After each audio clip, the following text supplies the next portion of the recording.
Hallo, ich begrüße euch. Das, was ich also hier jetzt aufnehme, das ist die Anleitung zur Nutzung von Arbeitsmappen, die so ähnlich aufgebaut sind wie diese. Das Bild, was ihr hier seht, das wird natürlich nicht in den folgenden Arbeitsmappen sein, die hier in gleicher Weise funktionieren. Einfach deshalb, weil es mehr als das Doppelte dessen benötigt, was auf den restlichen Arbeitsblättern dieser Mappe steht. Fangen wir an. Ich habe hier auf dem Blatt Information und Weblinks. Da habe ich den Titel aufgeschrieben. Der stand ja auch schon auf dem vorigen Bild, aber das habe ich ja gesagt, ist nicht in den eigentlichen Arbeitsmappen enthalten, nur in dieser Anleitung. Unter dem Titel, da steht hier die YouTube-URL des Videos, was ich hier gerade aufnehme. Logisch, dass ich die dann hier noch nicht nennen kann, weil die bekomme ich ja erst zugewiesen, nachdem ich es hochgeladen habe. Darunter, hier, da steht die YouTube-URL von dem Video, was hier als Fallbeispiel dient. Das ist also das, was hier wichtig ist. Und wenn ich darauf klicke, dann wird das sofort gestartet. Vorträge und Workshops zur Förderung von Sprachkenntnissen. Hallo Konrad. Ich habe hier mal ein paar Sekunden angespielt, einfach deshalb, damit ihr also seht, diese URLs, diese Adressen, die sich dahinter verbergen, die sind also wichtig, um diese Videos oder diese Arbeitsmappen zu nutzen. Ich habe hier noch weitere URLs, die sind hier beschrieben. Hier zu meiner eigenen Website habe ich gerade drauf geklickt, um das nochmal zu zeigen. Und da seht ihr dann, hier ist das Video, was ich eben gezeigt habe, aber darunter steht dann also auch gleich in mehreren Spalten der Text. Das, was ich hier in Deutsch aufgeschrieben habe als Interview, daneben steht dann noch die ukrainische Übersetzung, die mit DeepL übersetzt wurde.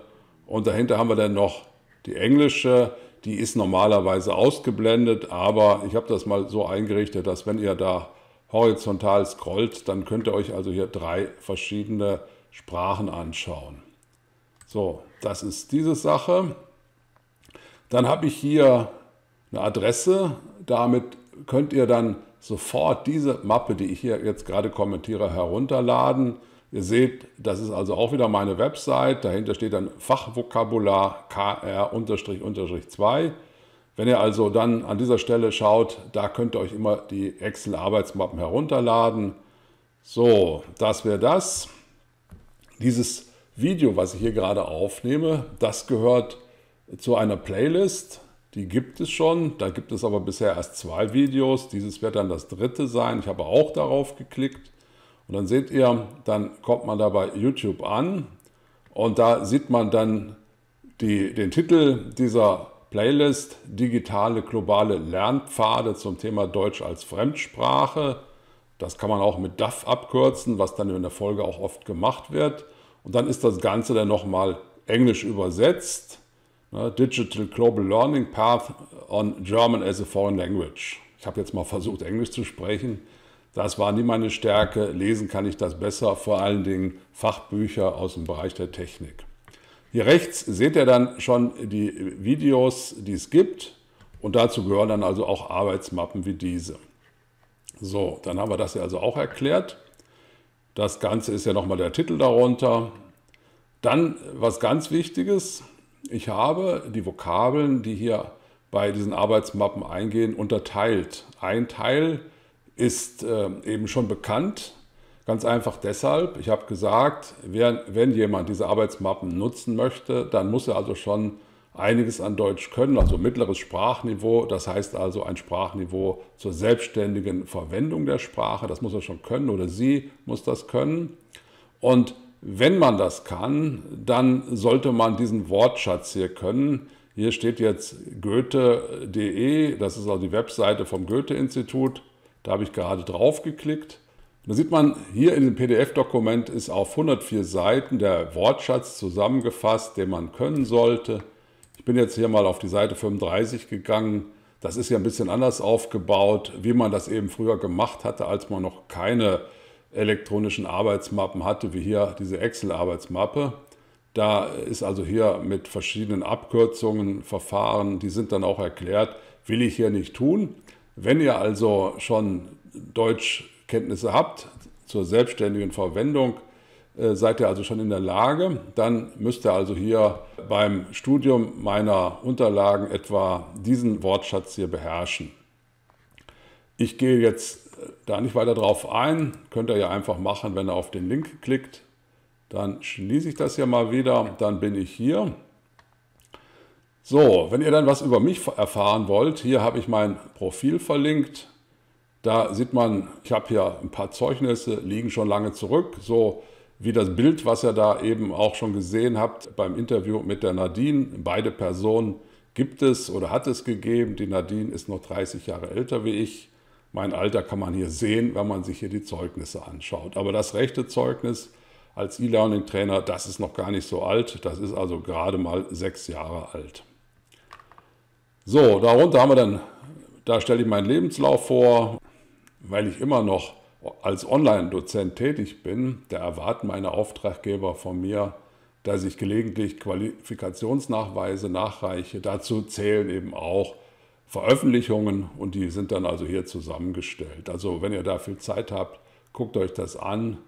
So, und dann das Wichtigste, alles was ich hier in diesem Zusammenhang, auch in dieser Playlist veröffentliche, das hat eine Creative Commons Lizenz. Und die kann man sich anschauen. Ihr dürft damit also im Prinzip alles machen, was ihr wollt. Ihr müsst nur meinen Namen nennen. Also das ist dann hier im Detail beschrieben, ja, unter den folgenden Bedingungen, Namensnennung. Sonst stehen hier keine weiteren Bedingungen oder keine weiteren Einschränkungen. So ist das hier beschrieben. So, dann haben wir das. Darunter, da kommt dann noch ein bisschen Statistik zu dieser Arbeitsmappe.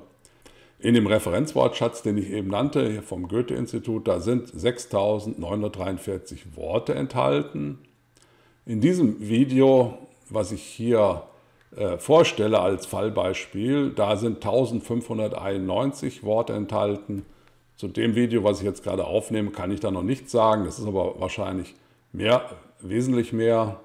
Und das sind also diese 1.591 Worte. Wenn ich diese 1591 Worte auf die Unikate reduziere, also wenn jedes Wort, was auch mehrfach gesprochen sein kann, nur einmal aufgeführt wird, dann spricht man von Unikaten und da gibt es hier 722, also 722 verschiedene Worte werden in dem Video gesprochen. Von diesen sind 426 Worte, die schon in dem Referenzwortschatz enthalten sind. Und 296 Worte, die gibt es da noch nicht, weil es hier um Software geht, um was sehr Spezielles, um Fachvokabular. Und das ist also natürlich so, dass man das noch nicht kennt. Das ist ja auch einer der wichtigen Gründe, warum ich diese Videos mache. Menschen, die in Deutschland arbeiten wollen, die müssen Fachvokabular beherrschen, zum Beispiel hier im Bereich der Office-Produkte oder in dem Job, den sie tun. Das kann ein kaufmännischer Beruf sein oder was Technisches. Wenn man hier mit Kollegen zusammenarbeiten will, muss man den Wortschatz beherrschen oder das Vokabular lernen. Hier unten, da ist dann noch eine weitere Playlist genannt, die habe ich auch zusammengestellt und da werden dann zum Beispiel die ganzen Funktionen, die hier eine Rolle spielen, werden erklärt. Wer diese Funktionen sich erschließen will, der kann sich dann dieses anschauen, diese Playlist. Darunter habe ich dann noch was, ich klicke da mal wieder drauf, weil es was anderes ist, was nicht von mir kommt. Da kommen wir dann hin auf eine Webseite, da muss ich erstmal hier die Cookies akzeptieren, vom Ministerium für Wirtschaft, Arbeit und Tourismus in Baden-Württemberg. Und da wird dann darauf hingewiesen, wie wichtig Deutschkurse während und vor der Berufsausbildung sind. Das gilt natürlich auch für alle, die jetzt schon mit einer fertigen Berufsausbildung zu uns kommen aus der Ukraine oder aus sonstigen Ländern. Die müssen am Arbeitsplatz relativ schnell dieses Fachvokabular lernen. Da haben sonst die Kollegen kein Verständnis, wenn sie da jeden Tag lange versuchen müssen zu erklären, vielleicht auch noch in Englisch, was da gemeint ist. Und das wird hier beschrieben, ist also ganz interessant, diese Seite. Hier unten gibt es dann noch weitere Links, die will ich jetzt also nicht erklären. Pressearchive, die ich also gelegentlich gefüllt habe. So, damit haben wir also jetzt diese zweite Seite hier in dieser Mappe erklärt.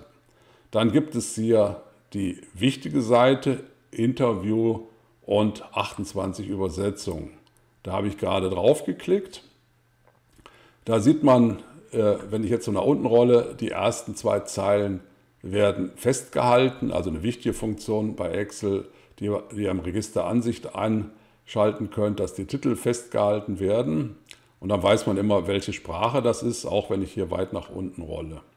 Und wenn ich hier nach rechts rolle, dann achtet mal darauf, dann seht ihr, dass die ersten 3 Spalten A, B, C sind festgehalten. Hier habe ich jetzt Italienisch daneben oder Japanisch oder jetzt schon Polnisch. Geht weiter bis hinten hin. Da haben wir dann hier, letzte Sprache ist Ungarisch. Alphabetisch ist das also bei den DeepL-Übersetzungen, also 28 Übersetzungen habe ich hier. Deutsch ist ja auch dabei. Das heißt, wir haben hier 29 verschiedene Spalten mit Sprache und da ist Ungarisch in der letzten Spalte. Davor kommt dann Ukrainisch und davor die ganzen anderen. Ihr habt eben gesehen, man kann hier also durchgehen und immer neben der deutschen Spalte mit dem Text, der also im Original ist, die Übersetzung von DeepL anschauen. Und das funktioniert hier ganz gut. Ihr seht, hier vorne stehen dann noch die Namen der Sprecher. Nadine ist also die weibliche Sprecherin und Konrad der männliche. Das ist also nicht meine echte Sprache, sondern das, was Microsoft bei Word 365 da bereitstellt. Hier in dem Dokument, da habe ich auch ein paar blaue Zeilen. Das sind die Hyperlinks, die da in dem Video bzw. in den Videos, das ist ja eine Anleitung für alle aus dieser Serie, die dazu gehören. Da haben wir hier zum Beispiel das ZDF, will ich auch mal zeigen, also damit ihr seht, diese Links funktionieren dann auch. Und da komme ich dann hier, da geht es um die Flüchtlingswelle im Jahr 2015. Hier ist die Schauspielerin, die Angela Merkel darstellt. Und da sieht man das, was da das ZDF zusammengestellt hat auf seiner Webseite mit der Lagebesprechung hier, wo es denn um die erste Flüchtlingswelle geht. So, wir wollen da jetzt nicht näher drauf eingehen. Ihr könnt dann das selbst machen. Hier gibt es dann noch weitere Links. Immer wenn es so blau ist, die Schrift und unterstrichen, sieht man hier in Excel, ist das ein Link. Hier geht es um meine Webseite, ergänzende Sprachschulung, die ich da mal erwähnt habe in dem Video, wo wir jetzt auch nicht näher drauf eingehen. Oder hier unten haben wir dann noch meine Referenz zu diesem Thema, was ich also vor etwa 5 oder 6 Jahren mit einem chinesischen Studenten der Elektrotechnik gemacht habe, der sich für künstliche Intelligenz interessierte. Das war natürlich hochinteressant, weil da fing das ja schon an mit den automatischen Übersetzungen. Und da haben wir also hier die Webseite, die als Pilotprojekt von Yuan Xu, so heißt er, und von mir erstellt wurde. Wobei diese chinesischen Texte, die sind echt übersetzt vom Yuan und nicht von DeepL. So, dann haben wir das auch gesehen. Also so geht das dann weiter. Hier ist dann noch eine Moodle-Webseite und da unten haben wir dann noch, was ich da in dem Video sonst an Referenzen im Internet habe, also Wagniskapital wird da in dem Video erwähnt oder eben auch in Deutschland arbeiten, die rechtliche Lage und so weiter. Und das seht ihr, das ist dann auch immer in gleicher Weise auch eine URL beim Chinesischen oder Japanischen oder hier sehen wir, da geht es um Italienisch, Japanisch.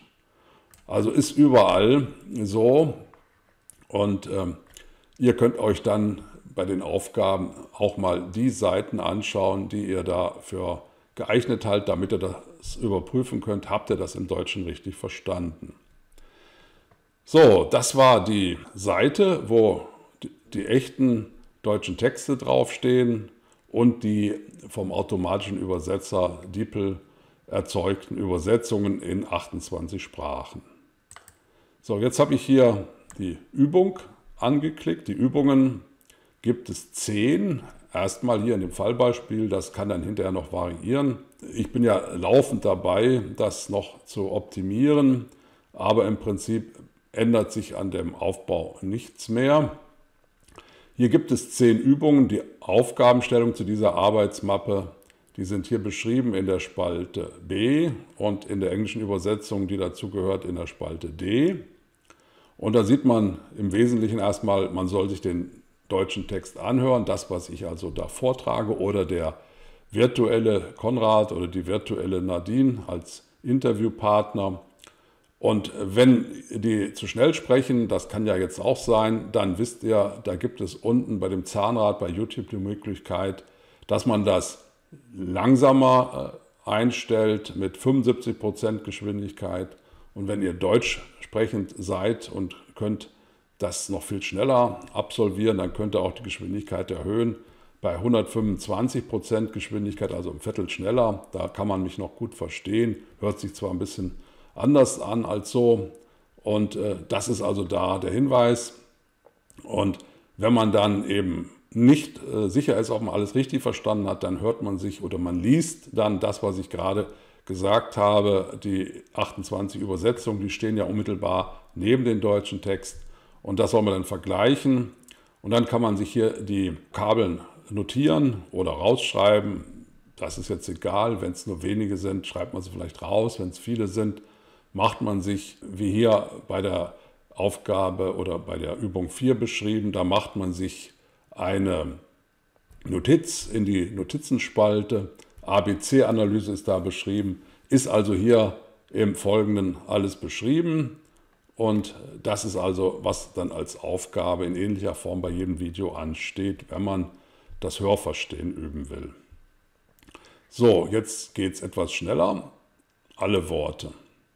Ich habe hier in diesem Video, jetzt bin ich hier unten am Ende schon fast von den Unikaten, aber ihr seht, hier stehen in der Spalte A alle Worte, die in der Reihenfolge auch im virtuellen Interview genannt sind. Hallo Konrad, hallo Nadine, die Satzzeichen, die sind weggelassen. Es freut mich, dass das Internet unsere Videokonferenz ermöglicht.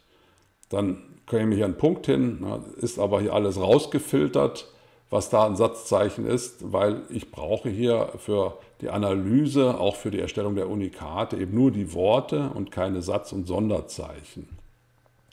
Das Besondere ist, dass hier Worte, die schon in dem Basiswortschatz Goethe B1 enthalten sind, die sind weiß oder die sind weiß geblieben.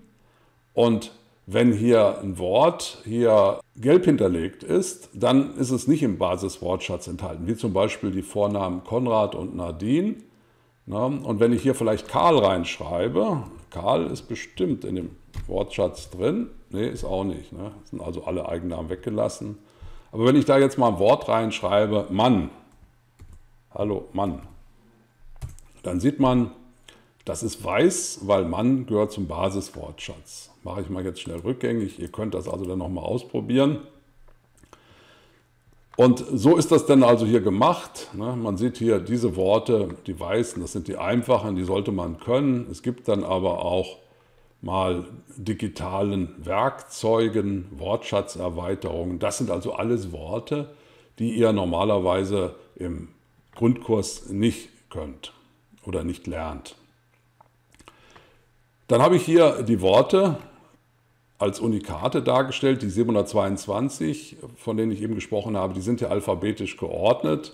Und da müsst ihr dann also auch die Worte raussuchen, die ihr vielleicht noch nicht könnt. Könnt ihr also hier machen, könnt ihr aber auch auf dem nächsten Blatt machen. So, da passiert das Gleiche. Wenn das Wort also bekannt ist, dann bleibt es weiß. Und wenn es nicht bekannt ist, dann wird es gelb. So, das sind natürlich auch wieder die Eigennamen drin, Absen, so heißt die Nadine mit Nachname. Dann haben wir hier dieses Blatt alle Worte, gucken wir uns die Wortliste an. Da geht das ein, was hier bei alle Worte in der Spalte D steht. Also achtet mal darauf, ich gehe jetzt nochmal an den Anfang. Hier fängt es an mit ab, aber, ablegen. Wenn ich dann auf die Wortliste gehe, ja, da habe ich genau diese Abfolge.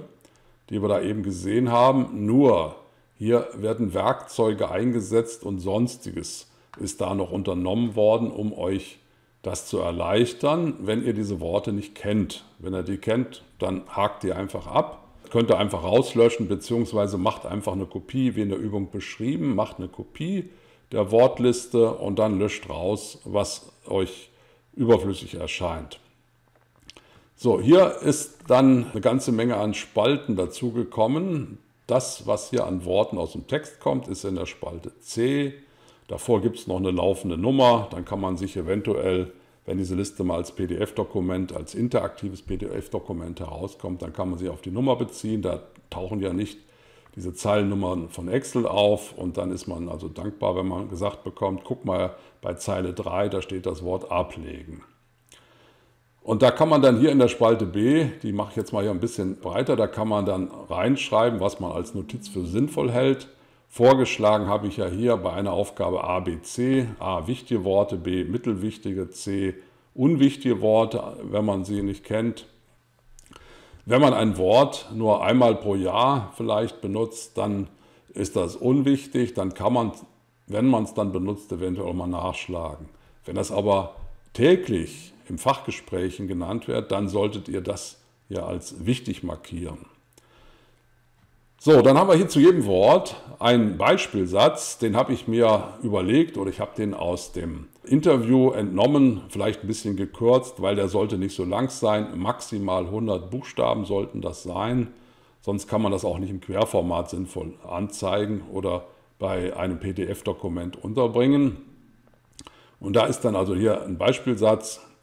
Dann ist das Wort ist hier übersetzt mit DeepL. Ja, zum Beispiel abspielen kann sogar doppelt hier nachgeschlagen werden. Entweder heißt es Play oder Playback. Das kennen wir ja von Karaoke. Ja, wenn man da die Musik schon im Hintergrund dazu spielt und man bewegt nur noch die Lippen, Playback. Hier in der Spalte F haben wir dann noch den Satz, der hier übersetzt wurde aus der Spalte D. Und dann kommen die eigentlichen Werkzeuge. Das heißt, da stehen Funktionen. Hier ist das ja einfach ein Text, den habe ich extern übersetzt von DeepL und hier eingefügt. Aber wenn ihr hier auf das DeepL-Wort geht, ich nehme jetzt hier mal da, wo hier vorne ablegen steht, ist ja hier auch noch fett gedruckt. Da steht hier DeepL-Wort und hier oben steht die Funktion. Und da sieht man, der holt sich das her aus der Zelle G1. Ja, und wichtig ist Zelle C8, da steht nämlich das Wort hier vorne. Kann man erkennen, ist da so eingerahmt. Also will ich jetzt nicht die Funktionen erklären, nur damit ihr also wisst, was damit gemeint ist. So, ich habe die Escape-Taste gedrückt. Jetzt sieht es wieder so aus wie vorher. Und wenn ich hier auf DeepL-Wort klicke, dann bekomme ich das Wort ablegen. Das ist das erste, was hier markiert ist. Das bekomme ich hier in der englischen Übersetzung. Da steht jetzt File. Das ist also jetzt die englische Variante. Ich kann aber auch sagen, ich will Englisch jetzt auf Amerikanisch haben. Das steht da drüber. Da steht das Gleiche. So, aber ich kann das Wort aber auch auf Ukrainisch haben und da haben wir das ukrainische Wort für ablegen. Das geht also hier mit allen Sprachen zu machen. Chinesisch macht ja immer schon einen sehr exotischen Eindruck. So, da haben wir das auch. Jetzt wissen wir also das Wort. Wenn ich dann also auf diesen Satz hier klicke, dann ist hier bei DeepL-Satz dann der gleiche zu erwarten. Ich gehe mal darauf. Da habe ich ihn. Yuan wanted to take the DSH Language Exam for University Admission. Und da kann ich auch wieder die Sprachen ändern. Da sind die 29 Auswahlmöglichkeiten, die es da gibt. Nehme ich jetzt mal eine, die ich noch nicht erwähnt habe, Finnisch vielleicht. Da kenne ich ein paar Worte. Ja, bei Finnisch kann ich also hier nur zwei Dinge erkennen, den Vornamen und die DSH-Prüfung hier. Das andere, das hier ist wohl die Universität. Das habe ich nämlich schon mal bei einer Beschilderung gesehen. So, wollen wir also jetzt nicht näher drauf eingehen. Wir wissen, bei DeepL-Satz kann man sich eben das, was hier statisch übersetzt ist, da kann man sich die Sprache auswählen, genau wie das eben auch schon beim Wort so war. Gehen wir mal auf anderes Wort. Da wird ein Thesaurus, und zwar der Open-Thesaurus, verwendet. Ablegen, das kann ja auch bedeuten, Mantel ablegen, also Ausziehen des Mantels. Es kann aber auch eben wie hier bei uns eine Prüfung ablegen. Und da gibt es sehr viele Bedeutungen, die das Wort ablegen haben kann. Man sieht, das sind hier schon einige Zeilen, die ich hier nach unten scrollen kann, um das Ganze zu betrachten. Open Thesaurus ist mit Werbung finanziert. Da kann man sich also hier dann auch noch die Werbung angucken, aber das Angebot an sich finde ich sehr nützlich. Dann haben wir hier noch das Wiktionary, Ablegen, angeklickt. Und da haben wir dann, Ablegen ist in diesem Fall auch die Grundform. Da kann man also hier die Trennungen sehen, alles, was man in ähnlicher Form schon zu meiner Schulzeit im gedruckten Duden sah, nur noch viel umfangreicher. So viele Fallbeispiele, wie es hier gibt, die gab es da nicht. Und das Interessante dabei ist, man kann sich das hier auch anhören. Da gibt es ein Hörbeispiel. Ich klicke mal darauf. Ablegen. So, jetzt habe ich darauf geklickt und dann bin ich auch gleich zurückgegangen. Wir waren also eben beim Wiktionary. Jetzt kommt Translate Google, habe ich hier noch nur Drago geschrieben, damit die Spalte schön schmal sein konnte. Wenn ich darauf klicke, bekomme ich also auch wieder den Satz mit dem Yuan. Das, was ich eben schon gezeigt habe bei DeepL, das ist hier geringfügig anders übersetzt. Der Inhalt ist der gleiche, aber man kann ja Übersetzungen so oder so machen. Das Schöne dabei ist, dass man hier bei dem Übersetzer von Google, kann man sich also in diesem Fall die deutschen Texte anhören, aber auch die englischen und viele andere Sprachen. Nicht die meisten, aber viele andere Sprachen. Französisch geht, fast alle europäischen Sprachen gehen. So, ich will das mal zeigen, weil das ist ja eine wichtige Sache. Wenn jemand hier nach Deutschland gekommen ist und weiß nicht, wie man das spricht, was er hier gelesen hat, dann kann man sich das hier anhören. Yuan wollte die DSH-Sprachprüfung für den Hochschulzugang ablegen. So, das war also jetzt die deutsche Variante und jetzt gehe ich mal hier rauf. Yuan wanted to take the DSH language test for university entrance. Das geht sogar ukrainisch, sehe ich hier. Юань хотів скласти іспит з мови DSH для вступу до університету. Das letzte Wort konnte ich verstehen, aber das andere nicht. So, wir wissen also, wenn hier Drago steht, dann gibt es die Möglichkeit, diesen Satz hier, der hier in der Spalte D steht, sich vorsprechen zu lassen. Dann kommen wir hier noch auf die Suchmaschinen. Muss ich jetzt mal ein bisschen rüberrollen. Ich habe hier hinten das Wort dann nochmal im Klartext in die Spalte O geschrieben, weil wenn man hier so hin und her scrollt, dann sieht man nicht mehr, was davon gestanden hat. Wenn ich jetzt hier auf Google-Wort gehe, dann Google-Wort auf diesen Hyperlink, dann sehe ich hier, was Google für mich aus dem Internet gesucht hat. In diesem Fall ist das, was höchste Priorität hat, das ist hier das Wiktionary mit dem, was ich eben schon mal erklärt habe. Kann man dann also direkt draufklicken. Da sieht man, ist das Gleiche, was wir eben schon bei Ablegen gesehen haben. Die verschiedenen Bedeutungen. Das, was also hier die Bedeutung trifft, das ist hier auf schriftliche oder mündliche Weise etwas von dem Betreffenden als Beweis für etwas gefordert wird.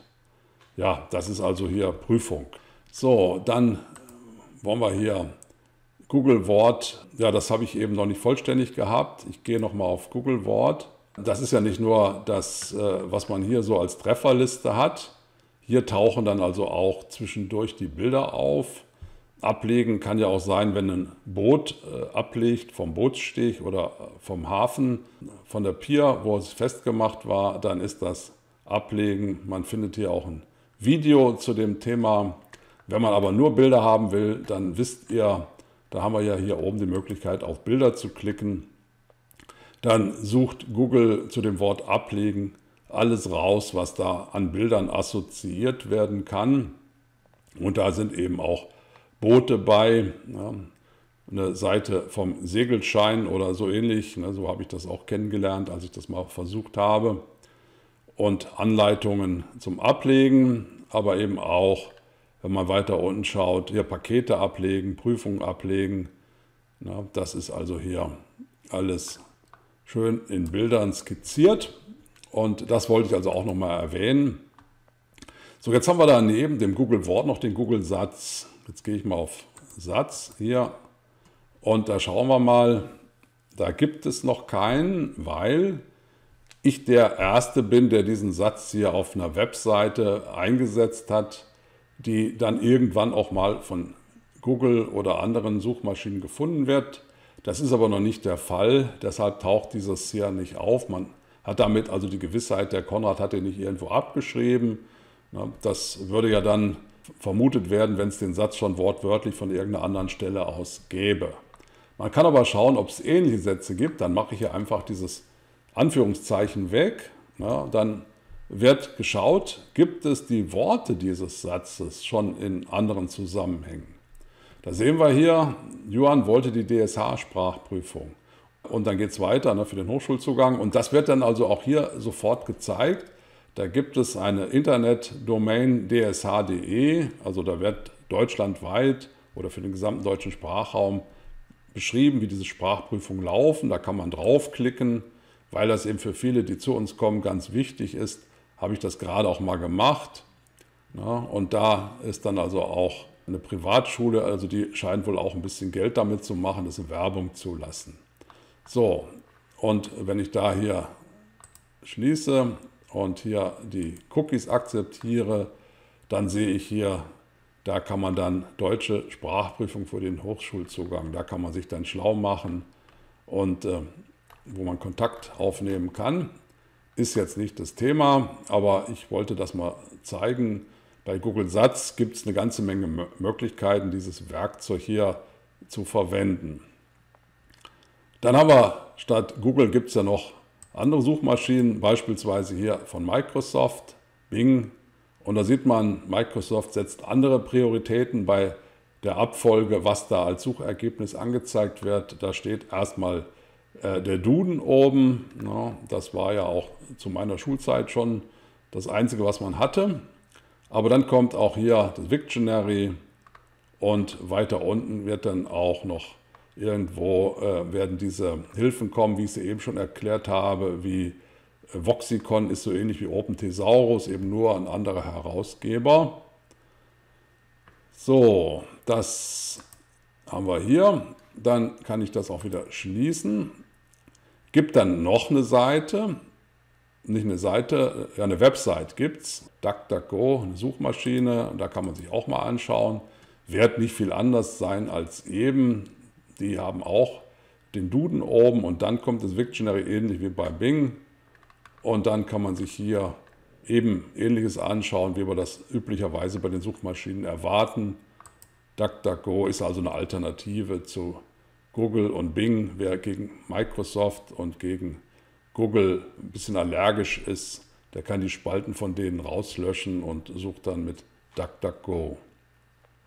Hier hinten haben wir dann noch die Formel, die ist also für euch eigentlich unwichtig, ich will sie nur kurz erwähnen, die macht aber, dass hier etwas gelb hinterlegt wird, wenn es nicht im Referenzwortschatz enthalten ist und weiß bleibt, wenn es drin ist. Ich will das mal zeigen. Wenn hier das Wort ab steht, klar, das sollte jeder kennen. Ab 12 Uhr ist Mittagspause zum Beispiel, aber wenn ich jetzt mal hier noch was hinterschreibe, ein I einfach, die umgangssprachliche Abkürzung für Abitur, dann sieht man, das ist nicht in dem Referenzwortschatz enthalten, weil Abi ist ja Slang.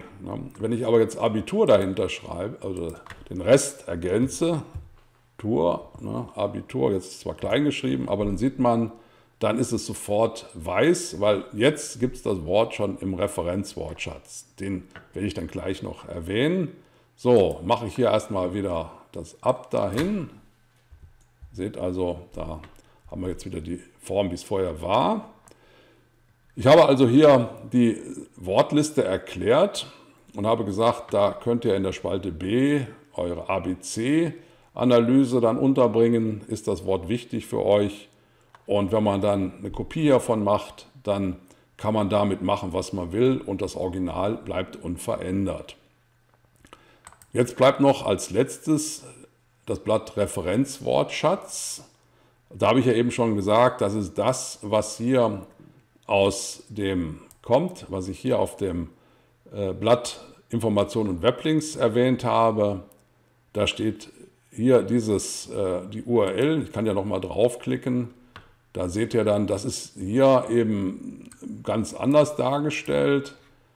Nicht nach Spalten und Zeilen, wie das in Excel üblich ist, sondern hier hat man das also so gemacht, ganz einfach deshalb, um Platz zu sparen.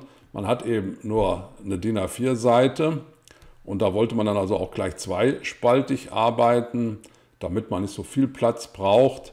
Bei Excel, da wird kein Papier bedruckt, da ist das also möglich, dass man hier eben dieses hier nutzt und dazu dann auch zusätzlich die Werkzeuge, die ich eben schon mal erklärt habe. Hier habe ich aber nicht alle aufgenommen, sondern nur ein paar.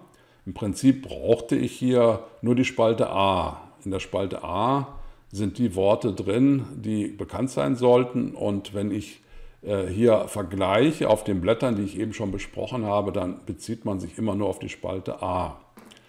Man sollte sich hier den Referenzwortschatz dann doch mal anschauen, weil es kann ja sein, gerade dann, wenn man also hier Zuwanderer ist, man hat das ein oder andere Wort noch nicht in seinem Wortschatz drin und dann kann man das also hier nachholen. Man kann sich also das markieren, man kann beispielsweise für Anki, für dieses Lernprogramm, diese Kartei, diese elektronische, da kann man das dann übernehmen. Aber wenn hier jemand fähig ist, Deutsch selbstständig zu nutzen, dann sollten hier die meisten Worte bekannt sein. Das, was hier also dann passiert, ist also ähnlich, wenn ich hier mal auf Abbildung gehe, bei Ablegen, das steht ja hier nicht drin, das war ja eben gelb, ne? Abbiegen ist hier drin, aber Ablegen ist hier nicht drin. Wenn ich hier beispielsweise, nehme ich mal Abbiegen, wenn ich da auf DeepL Wort gehe, dann seht ihr, dann ist hier englische Übersetzung ist Turn oder Turn Off als Alternative.